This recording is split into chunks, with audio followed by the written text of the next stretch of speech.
Hey folks, this is a screencast for this first week of front-end portfolio development. And this is a PowerPoint I did the last time we ran this class, but we did it on ground, so keep everything with a grain of salt. These are things that you can think about even though they're not in the lesson folder. And it's just tonight's but it's really a whole week. So I put a video in the homepage of our course intro. I've done screencasting requirements through the syllabus. There's also videos in week one that cover some of the portfolio sites that are doing well. They're successful portfolio sites. Not all of them are good. We can do better, but you should know what's out there, especially for people who search for front-end developers. Now, the listing of your goals and quick view of the job market. Right now, we're not going to hit that this week. We're going to get a glimpse of what you're doing first and what your goals are, and then our job will be to make a target. Do we want to be front-end developers? Do we want to be front-end coders and not programmers? Do we care about JavaScript? Do we want to extend our skill set with React and Angular, which are very hot in the JavaScript market? So I'm here to coach you on that and make sure you have the best portfolio site possible. So some of the things that I usually do in the on-ground is we talk about, making you get a server. I'm not going to do that until you get back to me about where your server will be located, what the domain name will be. These are all things that need to go into effect in the coming weeks, which is why I'll be pushing for you guys to hang out with me online at least once a week. So anyway, I wanted you to be able to be very good at interview questions. And that's why I want to do some project management overview. Now, this may alter slightly as we go through the course. I plan on sticking to the syllabus. There'll definitely be, the assignments and the discussions frequently, but for our projects, we'll be using the following. We'll be using Agile, and we'll be working with Scrums and Sprints. So there's Waterfall. If you ever have me for UX1, I go into Waterfall quite a bit, but Waterfall is where you do a lot of documentation up front. The cycles are less iterative. There's less of a feedback loop. Agile is something you need to be competent with if you want to be a front-end developer with a corporation or a company that offers you health insurance, that kind of job. If you want to freelance, you don't need Agile necessarily. You can go with Lean or just simple iterative designs where you just go through steps, create part of a project, and get feedback on it. So a lot of how this course is taught will be based on you people who are registered and what you want to do. Anyway, you'll be applying the methodologies as we build the portfolio site. Anyway, all right, so let's talk about Agile real quick. It was developed for projects requiring significant flexibility and speed. That's because the term iterative, it goes in steps, and the project could change on the fly. This happens a lot with digital projects. That's why Agile and digital go hand in hand. It's just the client can offer suggestions for projects, but they never know how it's going to be. So Agile was built to allow for quick changes down the road so that you can, we can keep the client happy, but also we want it to be efficient. So if a client down the road makes a change that is exponentially expensive, we want to prevent that. And that's why we have these sprints or short delivery cycles. So Agile is best suited for projects requiring less control and more real-time communication within self-motivated team settings. You've got to be a team player to be an Agile.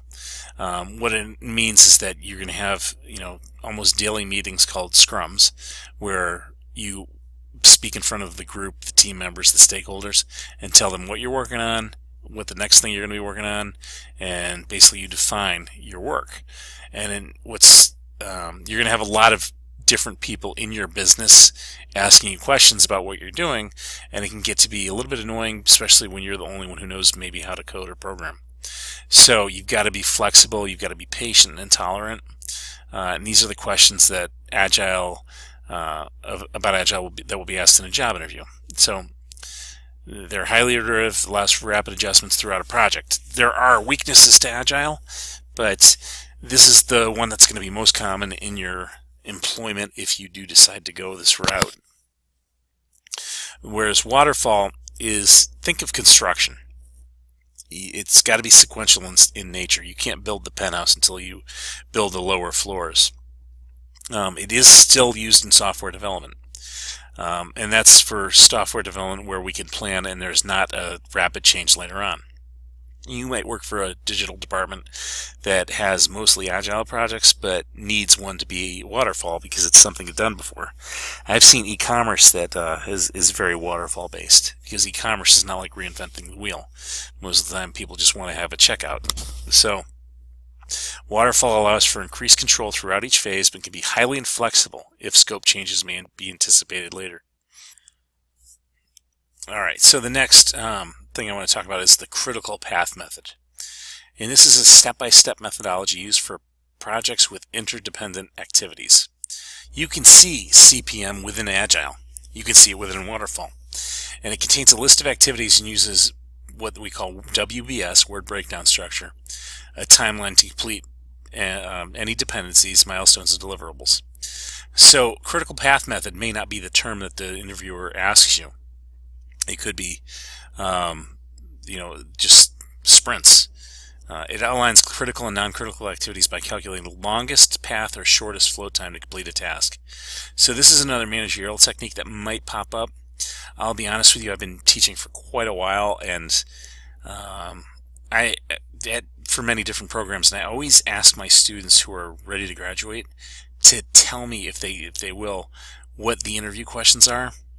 And so I kept a database over time of interview questions for local development firms, places like Neva Merchant and places around town, and even Amazon. I've had a couple of developers that went up to Amazon and got hired, and I know what they were asked. So I can tell you that I haven't seen anyone asked about the critical path method yet, but Agile seems to be in every interview. Now, other terms I'd like to teach here is critical change project management, because it's a little bit different than CPM. It uses resources within the project instead of activities. So what happens is they build buffers into the resources so that if there are potential issues with them running down, they want to make sure projects are on time and safety is not compromised. So I added these things because they're just terms that really should be known or understood, and they might pop up in a job interview. So just this last one is just something called Six Sigma, and I'm going to address this because I've had a couple students who went off and got their Six Sigma certificates, which is offered. You can get it relatively inexpensively, and they seem to have a real good ability to get jobs. Now, if you go to Indeed.com and look at these terms just to get a good glimpse, which we can do, you'll get an idea of, this may be the path for you to get into the project management community. So Six Sigma was developed by Motorola to eliminate waste and improve process and profits. It has three components: define, measure, analyze, improve, the DMAIC, DMADV, and DFSS. Those are the three components. But it can be quite... matter of fact, let's do this. I'm actually building tonight, but if we go to Indeed.com, and I go here a lot, just so you can, and let's go to, just look for Six Sigma, and they offer certifications for it. So let's just find jobs, and for now I don't care if we do San Diego. So you'll see a lot here for that, and they're for quality and for digital too. So see, like data, you see San Diego right here, and that salary is absolutely atrocious, but we can talk about that too, because project management, you tend to make less than developers. But there's a lot of work here. Now, if we go with front-end development, well, I'm here, and I'm sort of teaching this the same way I am in class. I'm all over the board. But look, you see the salary estimate? Just ignore that, okay? That's ridiculous.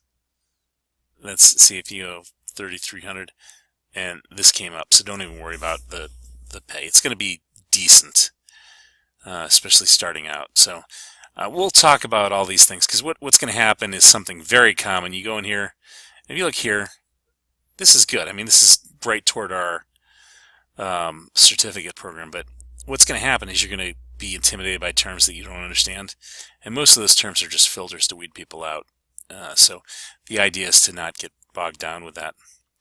All right, so this course is going to be using Scrum Sprint. So basically I'm talking about these videos where these video chats that we're going to have, and I'm going to reach out to you, see where you are, and there's going to be customized assignments. There has to be, just because we have 4 people, and we're going to utilize that to our advantage so that everything gets, we have 4 good projects. That's the point. So the 30-day sprint, we may do more than a 1-week sprint. We may do a 2-week sprint if there's something big that needs to be done for each project. But at the end of the day, each project will be your portfolio site. And in this case, I'll be the Scrum Master. Small teams may be assembled. That's not going to happen because there's 4 people. But you will be giving each other iterative feedback, and I think you'll appreciate it. So I would say sit back, enjoy the fact that they're running a course that has less than 5 people, because they never do that. And let's take advantage of it, and let's make sure we have some great production and we don't get stressed out, and we get everything we want out of this, okay? Any questions, you know where to reach me.